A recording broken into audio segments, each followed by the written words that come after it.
तो दोस्तों यूक्रेन ने बहुत ही भीषण हमला कराया आज रशिया के ऊपर और इस अटैक के बाद रशिया को कई $100 बिलियन का नुकसान हो चुका है, क्योंकि जिस ऑयल डिपो के ऊपर अटैक कराया यूक्रेन ने वो कई 100 मिलियन नहीं बल्कि कुछ बिलियन डॉलर का था। और अगर हम उसमें से तेल को हटा दें तो उसकी खुद की वैल्यू बहुत ज्यादा थी और बहुत ज्यादा इंपॉर्टेंट भी था रशिया के लिए। उसको जानने से पहले अगर आपने सब्सक्राइब नहीं किया तो आप सब्सक्राइब कर लो और वीडियो को लाइक भी कर देना। ये आपके लिए छोटा मोटा काम है पर लेकिन इस चीज से हमारी बहुत मदद होती है और ये बहुत ही बड़ा झटका है रशिया के लिए, क्योंकि रशिया कोई ऐसा देश नहीं है जो कुछ गुड्स या फिर प्रोडक्ट को एक्सपोर्ट करता हो, पर लेकिन इनकी जो पूरी इकोनॉमी है वो सिर्फ ऑयल के ऊपर टिकी है। और जो रशिया किसी भी देश के साथ व्यापार करता है उसके अंदर ऑयल बहुत ज्यादा एक्सपोर्ट करता है रशिया। ये जो युद्ध लड़ा जा रहा है रशिया के द्वारा 2-3 साल से, ये अपने ऑयल के दम पर लड़ रहे हैं। और आज के टाइम पे यूक्रेन ने यही जो रशिया की नस है यही पकड़ लिया है और यूक्रेन ने इसी नस के ऊपर बहुत ज्यादा अटैक करना स्टार्ट कर दिया है और बहुत ज्यादा फाइनेंशियल लॉस भी कर रहा है आज के टाइम पे यूक्रेन रशिया को। और रशिया के लिए सिर्फ यही बुरी खबर नहीं है कि यूक्रेन ने रशिया के ऑयल डिपो के ऊपर अटैक कर दिया, बल्कि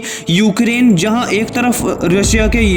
ऑयल डिपो के ऊपर अटैक कर रहे हैं वहीं दूसरी तरफ से उनके जो इलाके हैं उनके ऊपर भी कब्जा करता जा रहा है। जैसे आपने सुना होगा एक टाइम पे जब रशिया ने अटैक करा था यूक्रेन के ऊपर, बहुत सारा एरिया कब्जा लिया था यूक्रेन का। ऐसे ही आज के टाइम पे यूक्रेन भी यही स्ट्रेटेजी चल रहा है जहां पे वो रशिया का बहुत सारा एरिया ऑलरेडी कब्जा भी चुका है और अपने प्लान के ऊपर सक्सेसफुल भी हो रहा है। और जैसे जैसे यूक्रेन की सेना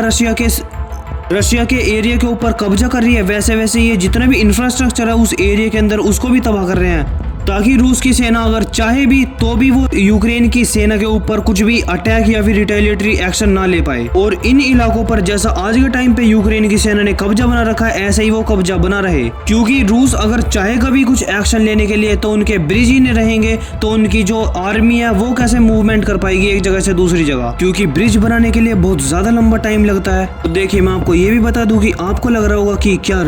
रशिया अपनी तरफ से कोई भी रिटेलिएटरी एक्शन नहीं कर रहा, तो ऐसा कतई नहीं है, क्योंकि आज के टाइम पे यूक्रेन की सेना के ऊपर भी बहुत ज्यादा अटैक हो रहे हैं। जहां पे रशिया के अंदर यूक्रेन की सेना आज घुस के बैठ गई है, उनके ऊपर बहुत ज्यादा एयर स्ट्राइक कर रहे हैं रशिया के ड्रोन और उसके अंदर यूक्रेन की बहुत ज्यादा सैनिकों की कैजुअलिटी भी हो रही है। लेकिन इसके अंदर देखने वाली बात यह होगी कि यूक्रेन कब तक रशिया के इस इलाके पर कब्जा कायम रखता है अपना। बाकी आपका क्या व्यू पॉइंट है इस न्यूज के ऊपर आप कमेंट सेक्शन में जरूर बताना और सब्सक्राइब भी कर लेना ऐसी न्यूज से रिलेटेड वीडियो देखने के लिए।